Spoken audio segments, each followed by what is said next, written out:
cho mà đòi chân nam thì bay liệp thông lại đơm khai đọc pi đam khai thlu pi quan mà bay pram mà đo chân nam thì bay chân nam rung chun po na chân nam rung sầm nang loในขนมđam khai đọc pi đam khai thlu học cả liệp chương piនឹងអាចមានលៀបប្រសិទ្ធភាពលៀបលឿងបានន័យថាអ្នករ៉ូស៊ីទាំងប្រមាណនោះនឹងអាចបានផលគឺកើនទ្វេប្រឡងឡើងនន្តរសាឬមួយក៏ធ្វើអ្វីមួយតែតែមានចាស់ព្រឹទ្ធាចារ្យលោកធំនឹងជួយសន្តោសប្រពន្ធប្រឡងជាប់នៅក្នុងឆ្នាំរួងដើមខែ12យើងនឹងឱកាសល្អចូលមកដល់ជីវិតហើយ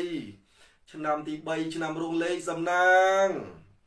គឺ456ខមមិនលេខ456អាសៀចាញ់សូមឲ្យមានលៀបពិតប្រកប 100% នៅដើមខែ12ដើមខែធ្នូយើងនឹងឆ្នាំរួងពណ៌នាំសំណាងគឺពណ៌ផ្កាឈូកពណ៌នាំសំណាងគឺពណ៌ផ្កាឈូកសំណាងលោណាឆ្នាំរួងនៅដើមខែ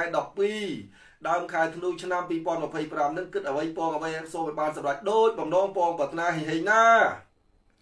មានយន់បាទសម្រាប់យន់ហ្នឹងគឺ$120ជូន$10ប្រម៉ូសិន$10ដល់សារ$10ព្រីទាំងសេវាជូនសម្រាប់អស់លោកអ្នកហើយឆ្នាំឆុងនីមួយបើលោកអ្នកជាវយន់មានផ្សេងគ្នាអញ្ចឹងឆ្នាំអត់ដូចគ្នាទេសម្រាប់អស់លោកអ្នកអញ្ចឹងបើសិនជាអស់លោកអ្នកយកយន់ទៅហ្នឹងគឺជូតមុខដាក់តាមខ្លួនកាត់ឆុងកាត់អីចេញសម្រាប់តែឆ្នាំឆុងណាហើយដាក់ឆ្នាំមកខ្ញុំនឹងទៅមើលទៅយន់អីផ្សេងគ្នាអត់ដូចគ្នាទេយន់ឈ្មោះស្រីដែលចង់រកមើលច្បាស់ប្រាប់តែឈ្មោះហៅក្រៅហៅនឹងឆ្នាំទេហើយមើលទៅតាមខលទេណាមើលទៅតាមខលទូរស័ព្ទទេវាប្រាក់មកទិញលេខរៀងមុនហើយយ៉ាងណាមិញគឺដាក់ទៅចូលឆាតពេកហើយការដែលបាញ់ជូកូនទៅគឺឈ្មោះខ្ញុំគ្រូផលសំណាងពិតអ្នកដែលបាញ់ណាអញ្ចឹងមើលក្រៅពីឈ្មោះខ្ញុំគ្រូផលសំណាងអញ្ចឹងបានតែខ្លាយបាត់ឡំហើយអញ្ចឹងរាល់ដែលវាប្រាក់គឺឈ្មោះខ្ញុំគ្រូផលសំណាងអញ្ចឹងឆាតចូលពេកចង់រកមើលកូនចៅនឹងដាក់ទៅហើយការខលមកសួរនាំនោះគឺសូមអធិស្ឋានគេលោកអត់បានលើកកុំឲ្យថា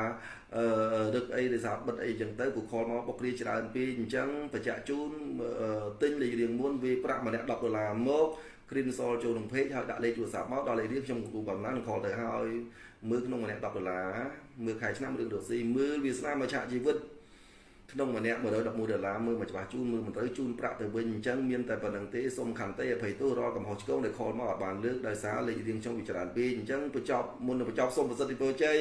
សេរីសួស្តីជ័យមង្គលបុលសុខសុខការកើតមានដល់លោកប្រុសស្រីលោកស៊ីមានបានសំណាងល្អហេងណានិយាយឈ្មោះពីរដបនេះកាពះពវៀនរ៉ាំរៃត្រូវអំពើផ្ដាច់ស្នេហ៍ជំងឺទាស់150មុខទាស់រដូវមិនទៀងឈឺចង្គង់ឈឺកញ្ញោឈឺឆ្អឹងឈឺឆ្អែងប្រកាំងសៃប្រសាទលៀមទល់លៀមមួកក្អួតធ្លាក់ឈាមលាហើយជំងឺទាំងប្រមាណនេះពីរដបយកទៅក្លុកចូលគ្នាញ៉ាំមួយថ្ងៃ3ដងធានាគុណភាពបើកម្លាំងខ្សោយកលៀនខ្សោយផ្លូវភេទភ្នែកគេហៅថាសវាងខួរក្បាលគិតស្ត្រេសពីរដបពីរយកទៅក្លុកចូលគ្នាធានាលាហើយជំងឺរ៉ាំរ៉ៃ